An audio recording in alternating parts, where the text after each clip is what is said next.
One of the big questions, which is going to be on everyone's mind this year, is whether or not the Phala Phala scandal is over. Did the president make it out alive because the ANC conference didn't determine the issue in December before the election of new leadership? This is what Fikile Mbalula had to say. On the Phala Phala report, there will be no report at conference.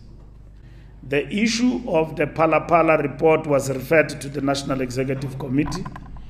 As you know, there are important milestones in relation to this matter.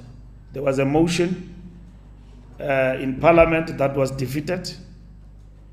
There are members of the ANC who voted with the opposition, and their issue in terms of that particular matter, it has been referred to the National Disciplinary Committee. So the National Disciplinary Committee will deal with that particular matter, will be seized with that matter, because these are members of the ANC who have defied the mandate of the National Executive Committee. I don't think that he's correct in his estimation of how the public is viewing this particular scandal. Many people have genuine questions about where did the president get all of this money? How did it come into his furniture? And was everything above board?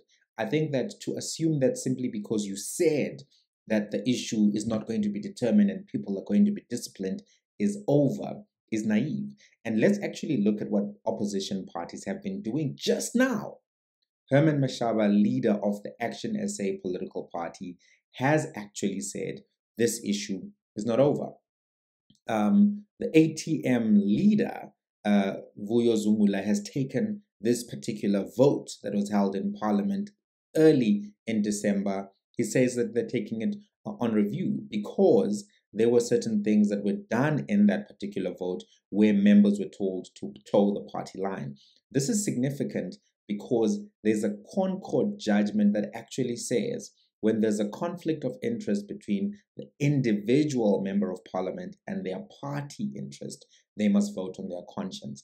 That's what the Constitutional Court said in the UDM judgment, the secret ballot case.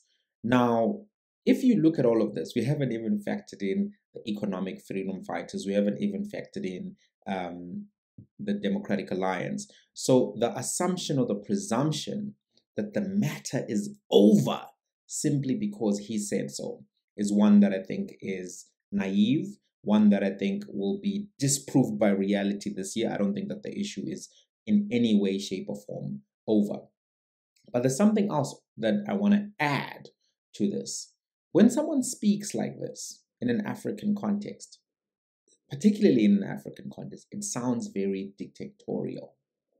He sounds like he's dictating, and he's even wearing this jacket that Mobutu used to wear, another dictator in Africa. And we always have to be concerned if ever there are trends or patterns that seem to indicate towards dictatorship, because that is the worst form of government, whether it's just in a party or even in a state. And you want to watch out when people start to sound very aggressive about decisions and they don't want to be challenged, they don't want to be questioned. It's worrying for me that he doesn't want this thing to be deliberated upon by the ANC conference, even though they said that it would be. That does, raise red flags for me.